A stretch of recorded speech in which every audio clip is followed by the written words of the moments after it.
y'all, listen, it's 2024 and the people did not come to play in this year. The list of Jeffrey Epstein list has been, put out there from the court documents. The people are still talking about TD Jakes and Diddy. Well, Katt Williams is dragging the comedians, y'all. Katt Williams, woo, sir, you are speaking your truth, and that is all that you can do is speak the truth that you know. Katt's, he has came for Ricky Smiley. He's come for Steve Harvey. He's come for Cedric the Entertainer. He has come for Kevin Hart. He has come for all the comedy alleged greats, all the alleged comedy greats that y'all love and been listening for years. He is coming for not their necks, not their knees, not their ankles, but they jugulars, baby, and he cutting them off quick. When I tell y'all, I was like, ooh, Katt, okay, you better let the people know. He said it's 2024 and the truth shall be revealed. Let's get into the story. Welcome to Royer's Corner.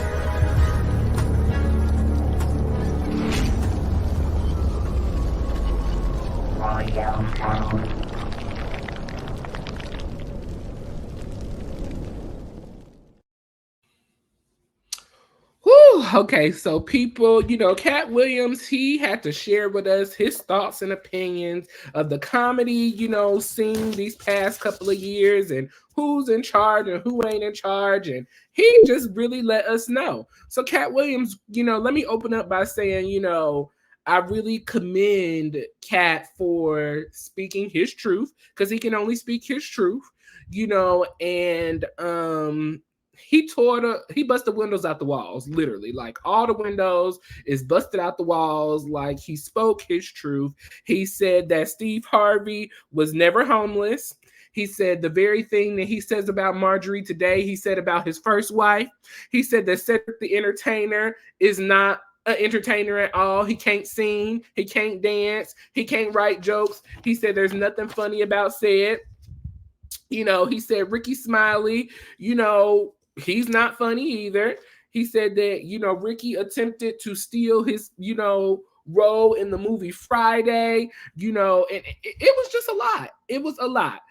He was truly expressing his feelings about what he feels. And, he tore the people to shreds, okay? He definitely did. He talked about Earthquake not being able to read, which is why he don't have no show. He talked about Kevin Hart, how, he did not start off in California and LA. He ain't funny. He just ripped the people to shreds. Now, I do want to kind of deal with real quick, his comments towards Ricky Smiley, because Ricky Smiley did respond to those comments, and also Cedric the Entertainer responded to the comments as well. But I just want to say real quick, Katt Williams is a very smart individual, and he knew what he was doing. Katt Williams, born and raised Cincinnati, Ohio. Shout out to Cincinnati, my hometown. Raised in Dayton up until the age of 13. Left from Dayton and went to Florida and started his own life, okay? Now, he's got 10 kids, and those 10, I believe some of those are nieces and nephews. And I commend him because he has been out here working hard, doing his thing like everyone else. But he had to speak his truth, okay? Well, Ricky Smiley spoke his truth, and we're going to listen to Ricky Smiley real quick and his situation regarding the Friday movie. He talked about how in First Sunday, the reason that Ricky was in it was because it was written in Katt Williams' contract that Ricky had to wear a dress. And it was just a lot. It was a lot. So we're going to play this clip, and we're going to let the people hear what needs to be heard, okay? To audition for Friday After Next as Money Mike, not the Santa Claus. And that is the honest God truth. I had no reason to go on there and to go on Shannon Sharp's show and lie about any of that, Ma. That's what I auditioned for. I guess when Katt Williams did it, they added the whole pimp twist to that character, which was actually a better decision and made it funnier. Because ain't no way in the hell I could have executed that role like that. And I'm glad that they made that decision and they put me in a Santa Claus role, which was actually perfect. So when I got back to LA, they say, hey, your role has changed. You're going to be the Santa Claus. And here's the Santa Claus suit. Put it on, and here's your lines. Sat in the trailer, went over the lines, went over my stuff with Cube, and the rest is history. Had no reason. I just want to clarify that. Had no reason to lie. I went out to audition for. So there's his reasoning for the Friday movie from Ricky Smiley himself. Okay, he said he did not audition for Katt's role. You know, he auditioned, they told him what he was gonna play, and there we go. Okay, so he didn't try to steal nothing, he didn't try to take. These are what Ricky said. Okay, this is Ricky's response about the first Sunday. Whole different production, directed by who just directed my Netflix special, David E. Talbert, about me playing Bernice Jenkins. That's something that David called me personally. David and Lynn are fans and have been fans of my work for a long time. And it was like, we want you to play Bernice Jenkins, and, you know, and here you go. And that's what happened. And I went out there and shot that in one day, me and Red Grant. And that was a lot of fun. Right. And it had nothing to do with Katt Williams' contract or whatever. So I'm, you know what I'm saying? Like, I respect Katt. Definitely disappointed that you have to get on the air and explain something like this. But you know, by that, and then there was no contract ever that in agreement with the first Sunday movie, because that was a whole different production directed by who just directed my Netflix special, David E. Talbert, about me playing Bernice Jenkins. That's something that David called me personally. David and Lynn are fans and have been fans of my work for a long time. And it was like, we want you to play Bernice Jenkins, and you know, and here you go. And that's what happened. And I went out there and shot that in one day, me and Red Grant. And that was a lot of fun. Right. And it had nothing to do with the statement about Ricky Smiley is not funny. I've been sold out since 97. That part. Every single show I have done since 97, maybe not big arenas, but I pack up those theaters and have to add shows in comedy clubs. And between radio and all of that and raising a family, I'm comfortable with. What makes me sad, I don't like the way that made my kids feel.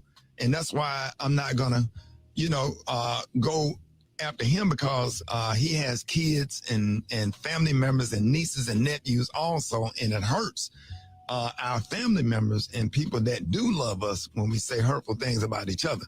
So we want to wish Katt Williams the best. Well, shout out to Ricky Smiley for, you know, being the bigger person, you know, and thinking about the family and the friends and everything. Okay. Now he's supposed to be singing. Sorry. Here is what he had to say about Cedric the Entertainer. And it was wow.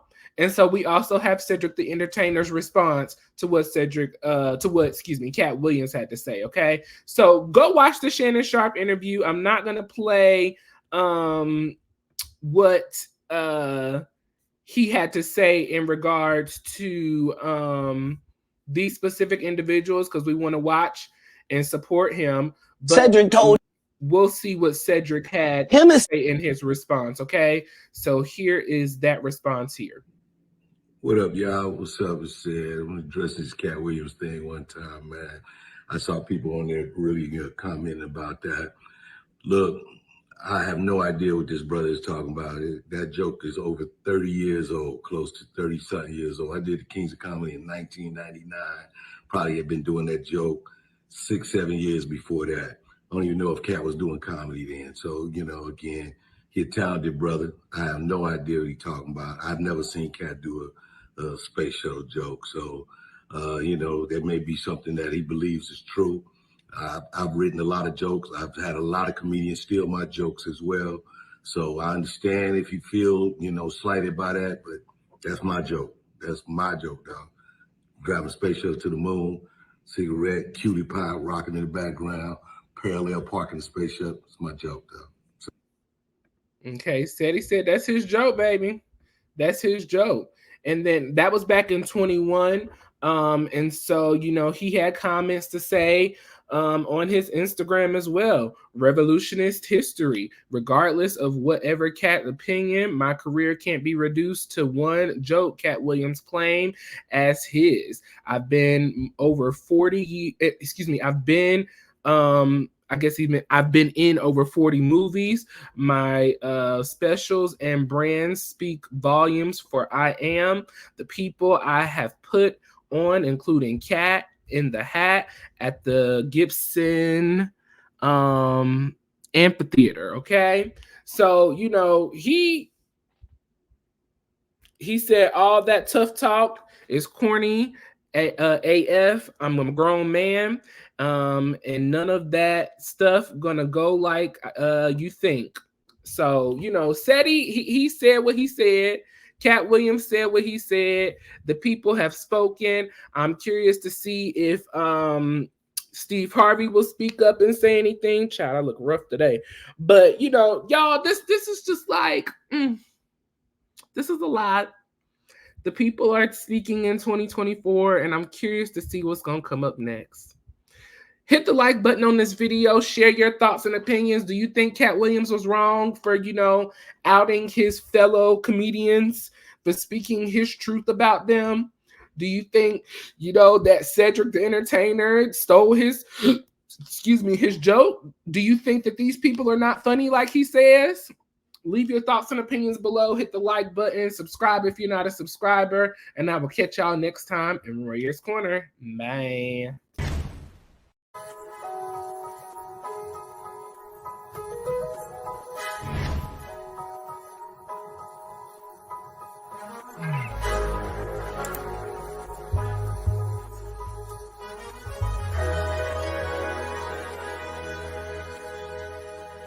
He's come for Steve Harvey. He's come for Cedric the Entertainer. He has come for Kevin Hart.